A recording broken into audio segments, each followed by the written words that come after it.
여러분 안녕하세요. 고발뉴스의 안방마님 새끼녀 각현아입니다. 네, 가짜 뉴스, 가짜 사실들을 걸러내는 뉴스 초대석 사실은. 네, 오늘은요, 그냥 오프닝 길게 안 하려고요. 저도 너무나도 좋아하고 많은 분들이 너무나도 이분 꼭 뵙고 싶어 하는 분이십니다. 자, 이분으로 말하자면 국민 깔때기 봉도사? 근데요, 최근에는 또 그 정치계의 몸짱 아저씨. 네, 몸짱 아줌마만 있는 건 아니죠. 네, 무슨 화제를 꺼내도 끝은 언제나 자기 자랑. 누군지 아실 겁니다.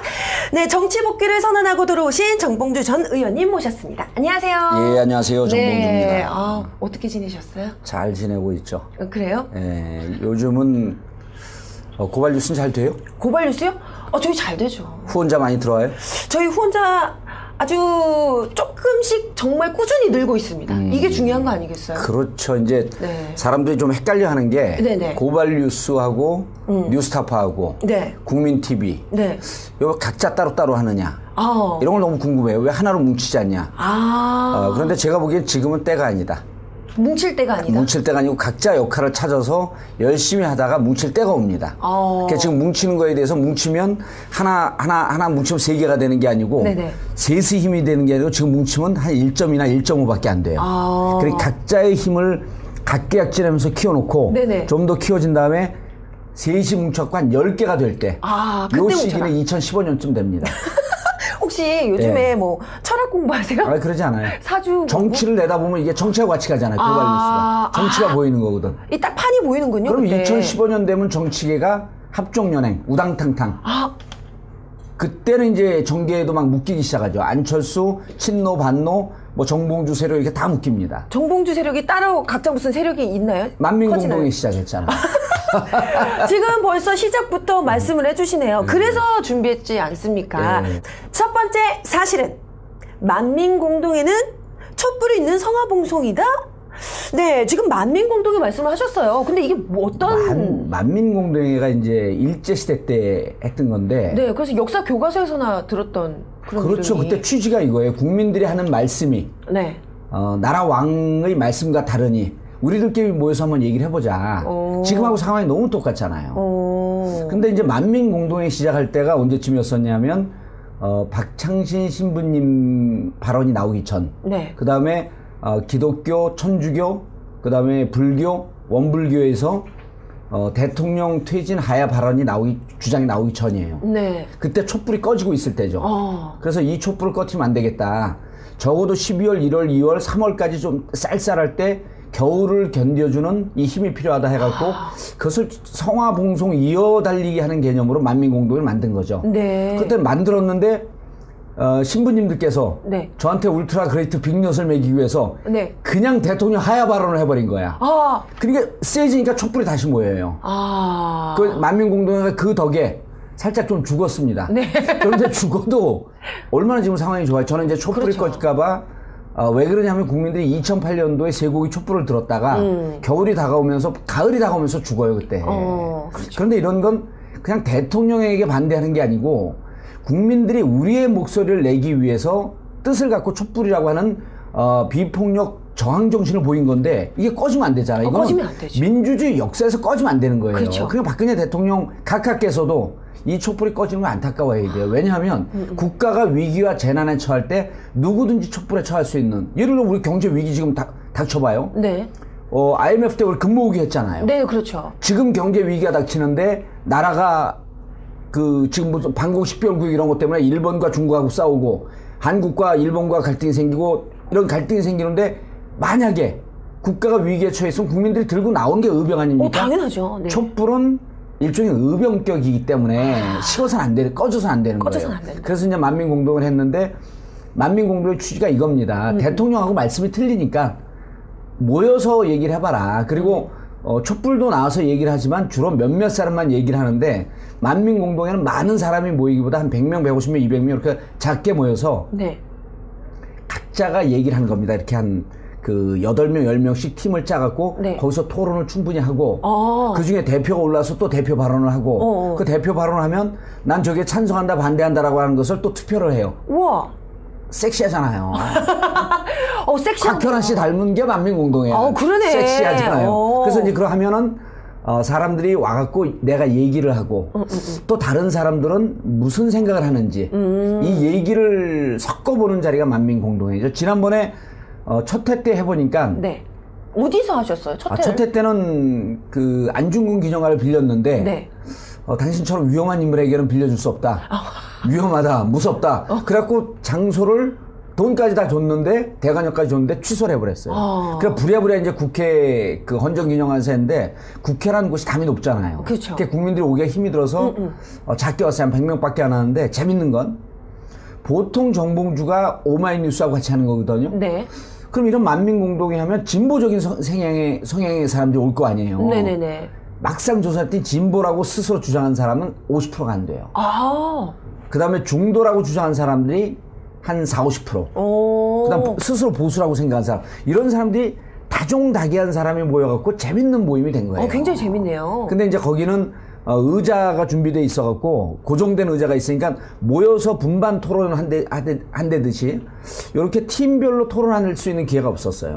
그러니까 조금 덜 재미있었는데 네. 전문용어로 조금 덜 섹시했었는데 이번에 이제 12월 17일 날 네, 12월 17일 12월 17일 날 7시 반에 네. 경향신문 12층 대강당 네. 거기서 또 이제 2차 만민공동회를 합니다. 야. 그래서 이거를 단기적으로 한 2년 동안 매월 전국을 좀 돌 계획이에요. 네. 돌고 그러게 되면 그 국민들이 여기 이제 컨셉이 이런 겁니다. 참여하라, 말하라, 행동하라. 그 보통 참여하는 데까지 그치지만 말하고 행동하기까지는 안 가잖아요. 그렇죠. 쉽지 않잖아요. 그래서 네. 온 분들에게 자연스럽게 토론하고 자연스럽게 여기 참여하고 자기 얘기를 할 수 있는 그런 거 이제 좀 하려고 하고 있고 또 하나는 많은 사람들이 그 팟캐스트를 다시 좀 했으면 좋겠다. 너무 좋았었잖아요. 네. 예전에 또 해주셨을 때. 근데 사람들이 이제 잘 모르는 게 네. 팟캐스트 하기 전에도 좋았고 한 후에도 좋았고 좋은 건 똑같았었는데 네. 노출되니까 이제 좋은 걸 아는 거죠. 그러니까 이 진주가 흙 속에 있다가 이제 나온 거지 팟캐스트를 통해서. 그래서 또 이제 나오네요. 언제 나올까 했는데 훅 또 네, 진주 얘기로. 그래서 이제 우리 낙검수 멤버 4인방이 계속 의논을 하고 있어요. 네. 김용민은 국민TV 하고 있고. 네. 그다음 주진우하고 김어준은 곧 2심이 있는데 네. 항소심. 실형 나올 가능성이 무척 높습니다. 그래요? 예, 그래서 자기들은 할 수 없으니 우리의 대표 주작격인 당신이 해라 그래갖고 12월 말서부터 좀 준비를 하려고 하고 있고. 네. 근데 이제 팟캐스트를 제가 이제까지 좀 안 한 이유가. 왜 안 하셨어요? 감옥 갈까봐. 되게 솔직하시네요. 감옥 갈까봐. 그럼요. 두렵죠, 감옥 가는 게. 그리고, 감옥을 자주 가면 지지하는 사람들도 지쳐요. 그럴 것 같아요. 예. 적당히 한두 번 가면서. 근데 이제 김대중 대통령 시절에는 김대중 대통령도 한 7년 가까이 계셨어요. 여러 차례에 걸쳐갖고. 네. 그분의 이제 인동초적인 생명력이 결국은 스스로 살려냈지만 자꾸 감옥 가게 되면 이게 사람들이 좀 지쳐요. 조금 조심하지. 이제 이런 생각이 듭니다. 좀 더 조심하지 않고. 왜 저렇게 자꾸만 그럼 이제 조중동에서 그럴 거 아니에요. 우린 정면 돌파라고 하는데 조중동 보수 언론에서 경고망동했다. 근데 제가 경고망동하게 보이잖아요. 그러면 안 되는데. 그래서 감옥 가기가 두려워서 안 했는데 이번에 하면 이제 좀 비겁하게, 교활하게, 할 말은 다 하면서, 제가 안 하고, 초대한 사람을 입을 통해서. 그래서 하려고 준비하고 있는데. 그럼 지켜만 보세요? 다른 사람들이 이렇게 얘기한 동안? 끄집어내죠.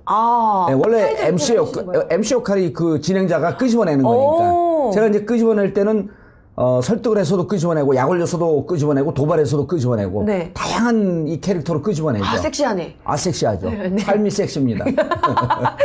새끼남입니다. 그렇군요. 새끼남. 오늘 좋은 궁합인데요. 네. 거기까지만. 저는 처음에 만민공동회라고 해서 어떤 여기 모임인가 이런 생각을 했는데 굉장히 의미 있네요. 굉장히 의미 있고 이제 그거를 지역별로 만민공동회를 만들어서 이게 1년에 이제 한 달씩 이렇게 돌아가면 전국의 시도를 돌아가도 한 20개, 24개 정도만 한 번 오고 2년 만에 오거든요. 네. 그럼 평상시에 자기들이 또 발언할 기회가 없기 때문에 만민공동의 지부를 다 둬서 한 달에 한 번씩 수시로 모여서 토론하고 토론한 내용을 또 홈페이지에 올리고 이런 준비를 좀 하고 있어요. 그래서 야. 늘상 참여해라. 그리고 이제 만민공동회와 동시에 가려고 하는 게 인수다라고 하는 걸 또 준비하고 있어요. 그게 뭐예요? 정봉주와 인문학수다. 오. 그래서 이제 만민공동회는 정치적인 얘기를 하는데 네. 요것과 관련 없이 인문학 공부를 하는 지적 욕구가 있는 30, 40대 주부 중심으로. 왜 하필 주부인가요? 주부들이 이 지적 욕구가 많아요. 남자들은 그 화학적 욕구가 세. 생물학적? 그렇죠. 화학적. 화학주, 소주. 화학주. 그 남자들 술 마시나 공부 잘 못하고 여성분들이 아이들 공부시키고 그러기 때문에 인문학 공부하면 그 토론이나 관심 많죠. 그다음에 이 논문 이런 거 글쓰기 잘하잖아요. 그렇죠. 그래서 지금 부산과 광주에서 해보고 있어요. 시험 네. 그 파일럿 프로젝트로. 근데 무척 좋아하는데 재밌는 게 보수 진영의 아주머니들이 많이 오세요. 그래서 제가 지금 갖고 있는 컨셉은 진보는 진보 진영에다만 얘기하지 말고 보수도 보수 진영에만 얘기하지 말고 양쪽 극단을 제거한 합리적 진보, 합리적 보수가 말을 좀 섞자. 그러려면 주제별로 섞다 보면 자꾸만 충돌하니까 2500년 전에 공맹의 사상, 그다음 셰익스피어, 레미제라블 이런 것으로 같이 공부를 하다 보면 인간의 본성에 대한 토론을 하다 보니까 덜 부딪히는 거죠. 그렇죠. 공통 관심사가 네. 생기는 거죠. 그리고 공맹의 사상은 암만 공부해도 잘 몰라요. 네. 적당히 아는 척 하는 거지. 적당히 아는 척 1시간 정도 하고 술자석에 갖고 또 우리끼리 대화하는 거 3시간 하면서 하고 이러면서 사람들 관계도 소중히 하고 의미 있는 그 요즘 인성교육 안 돼 있잖아요. 그렇죠. 공맹의 사상이나 동양 철학 공부하다 보면 아이들 인성교육도 시킬 수 있고 여기서 이제 조금 공부가 되는 사람들 네. 예를 들어 수학에 있어서 우리 세케녀 곽현아 씨 같은 경우 수학이 되잖아요. 네네 되죠. 여기서 공부하다 보면 인문학에서 내공 있는 사람들이 나와요. 그럼 그 사람들을 중심으로 해서 또 지역의 중학교 고등학교 아이들을 인문학 수다로 묶는 겁니다. 그게 정봉주와 인문학 수다 이른바 인수다입니다. 인수다. 야, 섹시하잖아요. 말 자체가 그냥 팟캐스트 제목은 얘기하면 안 돼 오늘. 팟캐스트 왜요? 그건 극비상이에요. 국정원만 알고 있어. 그럼 좀 있어 흘릴 수도 있어요. 조심하셔야 돼요. 그래서 이제 만민공동회하고 인수다는 이제 3월에 그 인수다 플래너들이 있어요. 그 사람들 이제 인문학 공부가 좀 된 사람들 전국적으로 모집해서 그분들을 저하고 인문학의 대가 이제 그 도울 선생님 그 휘하 제자들하고 같이 이제 훈련을 한 2, 3일 정도 시키고 이제 보통 그 MC들은 플래너들은 MC가 되는 거거든요. 네네. 그 발제한 사람, 네. 그 다음에 질문한 사람을 이렇게 조율을 맞춰주는 건 그냥 놔두면 한 10명씩 토론하는데 그냥 놔두면 거기에 제2의 정봉주 홍길동이 있으면 자기 혼자 얘기해요. 그렇죠. 그런 사람들 말을 막아놓고 네. 잘 모르는 사람들 질문하고 토론할 수 있도록 끌어주는 게 플래너 역할인데 네네. 그 모임을 3월쯤에 할 거예요. 네. 굉장히 너무 재밌을 것 같고요. 예. 다음에 그 행사 있을 때 저희 고발뉴스도 가서 한번 취재해보는 것도 괜찮을 것 같아요. 재밌죠. 너무 재밌을 것 같아요. 그럼요. 근데요. 저희 만민공동에 얘기해서 조금 저는 더 여쭤보고 싶었던 게 있었어요. 워낙 또 이 정치적인 식견이 대단하신 분이라 저희 그 국정원 불법선거 이 수사 굉장히 좀 제대로 되지 않고 있다. 그리고 많은 의견들이 지금 끊임없이 지금 충돌이 되고 있는데 앞으로 어떻게 전개되리라고 평가하십니까? 사자회담에서 합의한 거는 잘했어요. 네. 왜냐하면 특검과 특위를 원샷으로 이제 민주당 묶으려고 했는데 그게 묶어지지 않았잖아요. 그러니까 그 새누리당은 둘 다 못 받겠다. 그러니까 하나는 받고 하나는 양보하는 게 맞아요. 그러니까 국정원 개혁특위 쪽으로 간 게 맞는데 국정원은 무척 불편해하죠. 네. 그런데 이제 특검은 두 가지 역할이 있어요. 특검을 하겠다라고 계속 하게 되면 검찰이 윗선의 눈치를 보면서 수사를 제대로 안 하지만 안 한다는 의혹이 많지만 네. 안 한다고 하면 허위사실 유포로 또 감옥 갑니다. 조심하세요. 안 한다는 의혹이 많지만 의혹입니다. 그렇게 잘 안 됐을 경우에는 특검을 하겠다라고 하면 검찰이 위축이 돼갖고 가급적 제대로 수사하려고 하고 검찰 내부에 평검사급들 이분들은 검찰이 너무 권력의 눈치를 보는 거 아니냐 제대로 수사하자라는 요구가 항상 이렇게 솟구쳐 올라와요. 네. 그래서 특검 얘기를 하다 보면 검찰이 조금 더 균형 잡힌 수사를 할 수 있는 지렛대가 된다. 그리고 두 번째는 실제로 수사가 제대로 안 돼갖고 미진하면 특검 실제 들어가줘야죠. 근데 이제 새누리당이 특검을 안 받는 이유는 이런 거예요. 특검으로 끝나면 되고 그 자체만 그 원세훈 그 국정원장이라든지 국가기관이 사이버 사령부라든지 국가기관이 개입된 것만 조사하면 끝나는데 네. 만에 하나 새누리당 압수수색 들어가면 어떻게 될 겁니까? 이런 여러 가지 사실들이 예기치 않은 변수가 있기 때문에 상황이 벌어질까봐 두려워서 특검을 안 받는 거죠. 그러니까 뭐든지 예측 가능해야 되는데 특검이 되게 되면 지금 분위기가 4대 종단이 나왔잖아요. 네네. 그러니까 4대 종단이 나왔다라고 하는 것은 대한민국의 정신 지주 이 축이 흔들리고 있다는 얘기거든요. 그래서 특검으로 들어온 분들이 이 상황에서 정말 제대로 해야 되겠다 하면 청와대도 압수수색을 해보고 심지어는 당시에 이 청와대하고 무슨 관계는 그 새누리당 압수수색 해보고 청와대하고 무슨 관계가 없었는지 청와대도 좀 압수수색을 해봐야 되겠다. 정확하게 하려면. 네. 이러면 난리가 나는 거죠. 그래서 특검은 사실은 새누리당에서 받기는 무척 불편해요. 하지만 그래도 검찰 수사가 제대로 안 될 가능성이 높은 게 최동욱 검찰총장 찍어내렸죠. 네. 안성열 그 팀장 네. 찍어내렸죠. 그러니까 국민들이 누가 보더라도 이른바 종편이라고 하는 데서 여론조사를 해봐도 특검 받는 게 맞다라고 하는 게 50% 넘게 나오잖아요. 네. 그래서 지금 검찰이 제대로 수사할 것이라고 믿는 사람들이 50%가 채 안 돼요. 이게 종편에서 조사한 여론조사입니다. 그렇기 네. 때문에 국민들은 특검을 받는 게 맞다고 하지만 새누리당 쪽에서는 정리하면 일단 좀 불편하다. 그럼 막상 특검 쪽으로 가는 것이 상황은 검찰 수사가 안 되면 맞다. 그런데 그렇게 가기는 녹록치 않다. 녹록치 않기 때문에 저는 5대 종단 분들이 얘기하는 거에 대해서 그분들이 우리보다 공부도 많이 했고 네. 정신적으로 훨씬 더 뛰어난 분들이기 때문에 그렇죠. 그분들이 주장은 뒤에서 나도 이렇게 한마디씩만 하면 됩니다. 우리가 먼저 주장할 필요 없어요. 이제는. 주장하면 나도 숟가락 얹으면서 그러면서 네. 왜냐면 그분들이 정신세계 지도자니까 그렇죠. 쫓아가면 되는 거죠. 네네네. 근데 이게 앞으로 전망이 새누리당이 계속 좀 몰릴 가능성이 있어요. 그러니까 어제 그저께 장하나 의원 발언, 네. 그다음에 양승조 의원 발언을 갖고 신경질적으로 강하게 반응하는 게 대통령 지지율은 60%가 넘게 나오지만 지금 지방선거 여론조사를 그 후보들 여론조사를 해보면 2달 전, 3달 전보단 결과가 다르게 나옵니다. 그러니까 야권 지지자들이 그 강세를 보여요. 네. 이게 실질적으로 국정원 전국이 국민들 여론에 파고들어서 미친 영향인데 제가 판단하기에는 청와대가 알고 있는 것 같아요. 그러다 보니까 이걸 자꾸만 이것을 뒤집어 틀으려고 장하나 양승조 의원 같은 경우는 그대로 읽어보면 정말 걱정해 주는데 이걸 갖고 이렇게 과민하게 반응할 수가 있나? 정확하게 과민하게 막 뭉치시더라고요. 이 새누리당 의원들이 막.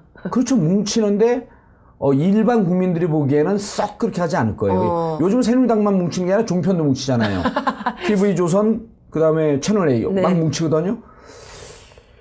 그런데 제가 보기에는 앞으로 가면 갈수록 이 문제에 대해서 적극적으로 해결할 의지가 없으면 계속 코너에 몰리지 않고 그 영향과 결과가 6.4 지방선거에 반영되지 않겠느냐. 잠깐만요. 근데 말씀 듣다 보니까, 만민공동회에서 우리 또 이 국정원 이 수사 이 대안까지 어떻게 대처해야 될 것인가 네. 굉장히 그 길을 열어주셨어요. 네. 우리가, 숟가락을 얹고 우리는 그 의지에 같이 동참하는, 네. 굉장히 좋은 말씀을 해주셨는데, 그런데요. 지금 두 번째 질문을 좀 넘어가야 될 것 같습니다. 두 번째 질문도 굉장히 궁금해지는 게 왜냐면, 이렇게 좋은 말씀을 많이 해주시고, 뭔가 이 굳건한 의지를 보여주신 분께서 한 입 갖고 두 말 했단 말이죠. 그래서 나온 거. 두 번째, 사실은. 종편 출연, 시청자와의 교감을 위한 것? 저는 제일 처음에 종편 출연하신다는 얘기 듣고 깜짝 놀랐거든요. 예. 죽어도 종편에 출연하지 않겠다. 라는 얘기를 한 적은 없어요. 없었어요? 네, 그런 얘기를 한 적이 없었고. 네네네. 종편 출연이 이영희 선생님은 대한민국의 최고의 언론인이시죠. 네. 이영희 선생님이 뭐라고 말씀하셨냐면, 파시즘으로 복귀하는 거다. 라고 강력하게 얘기했는데, 저도 그 부분에 대단히 동의합니다. 그런데 이제 종편을, 좀 선택적으로 볼 필요가 있다고 보는 거예요. 네. 그러니까, 종편을 지금 없앨 수 있는 상황이 아니잖아요. 그건 그렇죠. 그러면 종편에서 종편을 보는 분들이 대체로 한 7, 80%가 보수 진영의 분들이에요. 근데 그분들에게 우리가 말을 섞고 우리의 메시지를 전달하려고 하는 노력을 하는데 그 감정법과 실질적으로 현실적 필요성 이거하고 충돌하는 거거든요. 그리고 이제 저 같은 경우 세 번째 욕구도 있죠. 먹고 살아야 되는 이 경제적인 부담도 있고. 네네. 그런데 감정적으로 저는 조선하고 동화는 출연을 못 하겠어요. 그래서 조선에 그리고 이제 또 하나는 장르로 보면 예능은 출연을 못 하겠어요. 예능에 출연 제의가 있었어요? 예능 출연 제의 지금 받아들이면 아마 제가 예능의 신이 돼 있을 거예요. 한 10군데 나가 있을 거예요. 어마어마하게 들어가요, 예능은. 그래요? 예, 예능이 제일 많이 들어가요. 예능도 지금 얘기했던 두 방송국 예능에서 외주 제작사들이 그쪽에 물려고 많이 들어와요. 그 몸값도 비싸잖아요, 제가. 근데 예능은 안 나간다. 왜냐하면 정치인이 예능까지 갔다가 찍고 다시 정치로 돌아오기는 저는 거의 불가능하다고 봐요. 왜냐하면 정치라고 하는 것이 기본적으로 신뢰를 주는 건데 예능까지 가기에는 너무 멀다. 요즘 근데 정치인들이 예능 출연이 망했잖아요. 그래갖고 어디서 한 겁니까? JTBC에서 적과에 동침했잖아요. 네네. 무슨 빼빼로 같이 먹고 그 방송에서 뽀뽀하면 그게 여야 화합인가요? 제가 그거 없어진다고 예견했거든요. 메시지가 없잖아요. 정치인이 나오면 무조건 메시지가 있어야 돼요. 웃고 즐기다 보면 짠한 뭔가 있든지 웃고 즐기다 보면 정치는 이런 것이다라고 하는 것을 이해해야 되는데 적과 동침 없어졌어요. 그래서 제가 PD한테 문자 보냈죠. 잘 없앴다. 축하한다. 뭐래요? 그러니까 PD가? 면목 없습니다. 왜냐면 그거 하면 안 됐던 거거든요. 그래서 정치인들이 나와서 여야가 화합하는 모습을 보이더라도 적어도 교양까지 선에서 멈춰야 된다. 그리고 거기서 메시지를 주려고 노력을 해야 되는데 웃고 즐기다 보면 메시지가 나와야죠. 근데 메시지까지 전혀 없으니까 이건 난 문제가 있었다고 보고 종편은 이런 거예요. 그래서 감정적으로 TV조선이나 채널A는 출연 못하는데 채널A 중에서는 쾌도남만 출연합니다. 왜냐면 그건 라이브예요. 장난을 칠 수가 없죠. 편집이 없으니까. 거기까지만 하고 그다음에 나름대로 진행하는 박종진 앵커가 보수라고 하는데 왔다리 갔다리 하기 때문에 제가 얘기를 잘하면 어느 날 진보가 됩니다. 또. 아니 두 분 말씀하신 거 들어봤는데 뭐가 좀 흔들리시더라고요. 그리고 그게 그 양반의 특징이에요. 왜냐하면 그 자기가 감화되는 듯이 보여야지 시청자들이 그 시청률이 제일 높은 프로가 아니에요. 그렇죠. 굉장히 많이 보죠. 개인적으로 코드도 좀 맞고 그래서 그리고 이제 또 중요한 건 그렇게 프로가 끝나면 박종진 앵커가 꼭 술을 거하게 사요. 술 먹을 돈이 없으니까. 여러모로 좋네요. 그래서 이제 거기까지는 하는데, 그걸 제외한 JTBC. JTBC도 안 나가다가 손석희 사장 가고 난 다음에 라이브 보도에만 나갑니다. 라이브를 하는 보도에만. 그 다음에 이제 MBN 같은 경우는, 오래전서부터 이제 컨택을 했는데 다른 종편하고 좀 틀리잖아요. 그래서 처음 종편 나가려고 그럴 때도 MBN을 나가려고 그랬는데 막 뭐라고 지지자들이 항의해갖고 한 3번 정도 거절하고 결국 못 나갔어요. 근데 이제 이번 하는 거는 교양 프로예요. 사회적으로 사람들이 좀 아파하는 부분을 건드려주고 힐링할 수 있는 이런 프로이기 때문에 제가 받은 거죠. 패자부활전이라고. 대한민국에 패자가 너무 많아요. 그분들 좀 아우러야 되는데. 그분들이 좀 부활할 수 있는 마음에 위로받을 수 있는 이런 프로가 될 수 있을 것 같아서 이제 오케이 했는데 파일럿 프로젝트에 아직까지는 시청률이 한 3% 넘어야지 레귤러 방송으로 정규 방송으로 들어갑니다. 그래요? 근데 뭐 이제 제가 나갔으니까 3%는 고사가 한 30% 되겠죠. 3% 힘들 텐데. 아니 그러니까 요즘 거기에 그 엠모 방송국의 그 사극 드라마가 어제 보니까 그 18% 쳤더라고요. 거기에 밀려버리겠어. 큰일 났어. 분발하셔야겠습니다. 그런데 이렇게 종편에 출연하시다 보니까 종편 어떤 것 같으세요? 지금 종편이 좀 변화하고 있습니까? JTBC는 많이 좀 중립적으로 이렇게 가려고 노력하고 있고, MBN도 프로에 따라 좀 틀린데, MBN도 청와대 입장에서 보면 참 많이 불편한 방송일 것이다. MBN도. 근데 그 TV조선하고 채널A는 뭐 막가잖아요. 그렇죠. 그래서 내년 2월에 종편 재심사 승인이 있잖아요. 어떻게 되리라고 보세요? 어떻게 되어야 한다? 종편을 접지 못할 것 같아요. 그러니까 재심사에서 내년 조중동 내년 2월 심사고 MBN은 내년 6월 심사예요. 틀립니다. 시기가.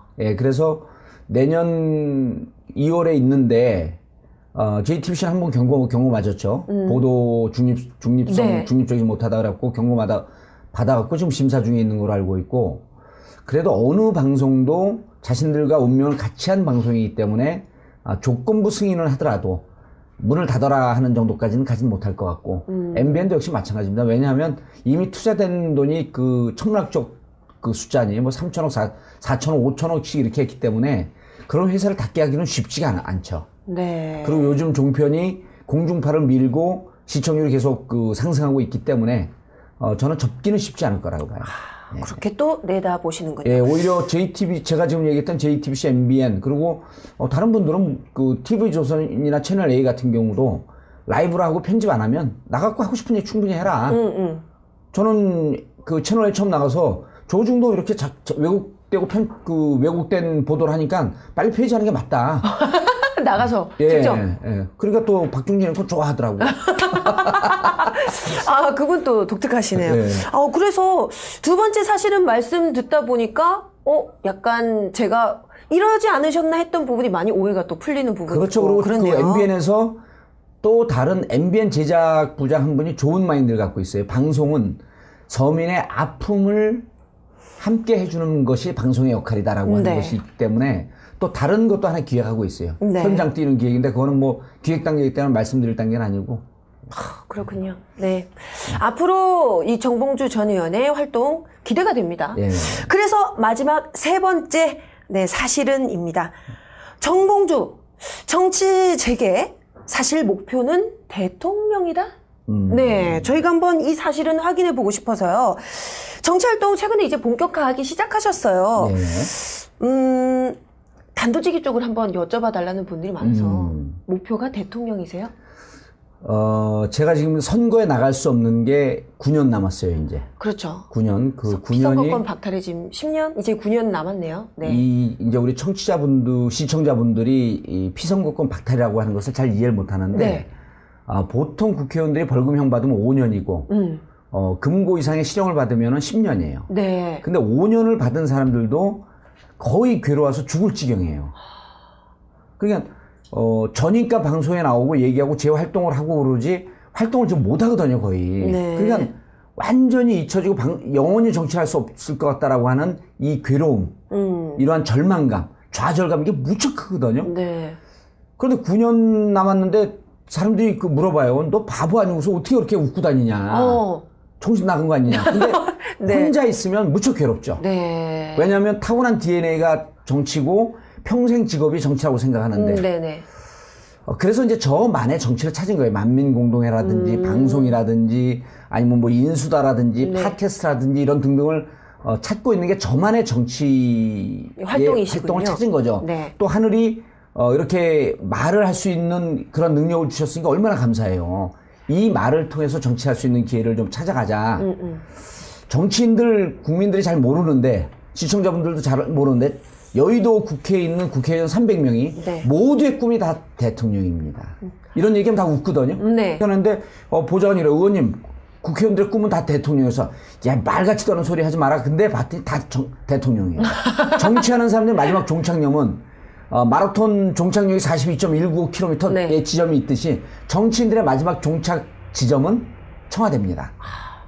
다만 그것을 열심히 공부하지 않은 상태에서 전교 1등을 바라면 허황된 거 아니에요? 그건 도둑심보죠. 그렇죠. 도둑심보죠. 네. 그래서 저도 지금으로서는 열심히 공부하지 않고 전교 1등 하기를 바라는 마음과 진배 없으니 잘 갈고 닦고 그러다 보면 언젠가 기회가 오지 않겠느냐 하는 생각을 하고 있습니다. 그러시군요. 네. 그렇다면 궁금한 게 지금도 정치활동을 꾸준히 하고 계시지만 정봉주에게 좋은 리더란 어떤 저는 공감해요. 공감. 21세기 이제 리더십 자체가 공감인데 공감은 여러 가지가 있죠. 공감은 마음을 교류하는 건데 네. 상대방의 마음을 내 것으로 받아들이고 내 마음을 상대방이 주는 건데 이 공감의 마음이 그냥 제가 지금 주장한 게 아니고 2500년 전에 공명의 사상의 핵심이 이 공감입니다. 그리고 10계명 산상수훈의 정신이 공감해요. 그건 뭐라고 나와 있냐면 내가 원치 않는 것을 내 이웃에게도 하지 마라. 이게 인류 절대 불변의 좌우명입니다. 근데 그 공자 말씀에도 뭐가 있냐면 기소무령 물시연이라는 게 내가 원치 않는 것을 내 이웃에게도 하지 마라고 하는 산상수훈과 똑같은 말이 같은 시기에 동양과 서양에서 나왔던 거예요. 네. 그게 공감입니다. 그래서 공감이 다시 21세기에 주목받고 있는 것은 지구라고 하는 생명체가 죽어가고 있고, 그리고 지구가 인류 문명이 극심한 충돌 속에 있기 때문에 다시금 이 공감을 살려내는 것. 근데 이제 공감은 여러 가지가 있죠. 공감하기 위해서는 제일 중요한 게 철의 지도자의 모습을 벗어버려야 돼요.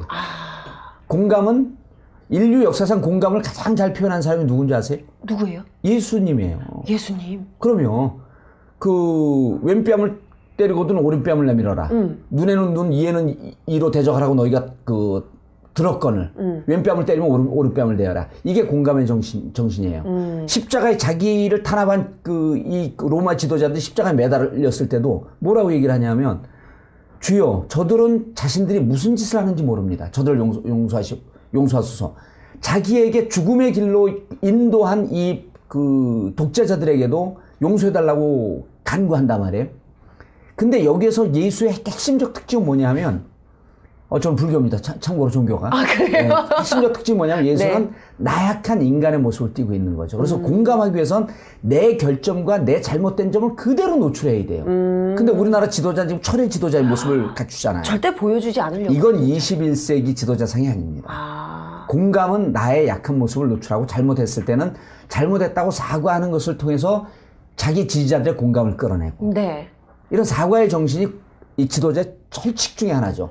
지금 국민들이 국정 문제 갖고 처음부터 사과하라 그랬잖아. 네. 내가 한 짓 아닌데 왜 사과하냐.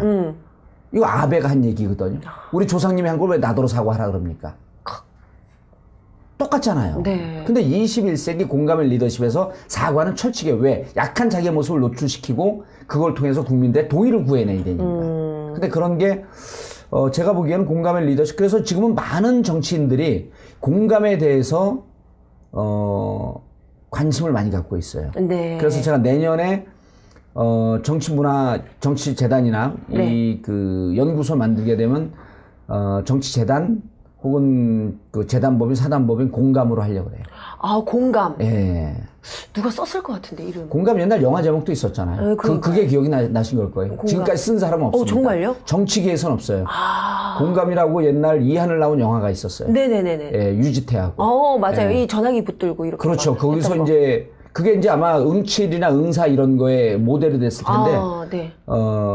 그거의 주제가가 뭐였어요? 누굽니까? 너를 위하여. 너를 위하여?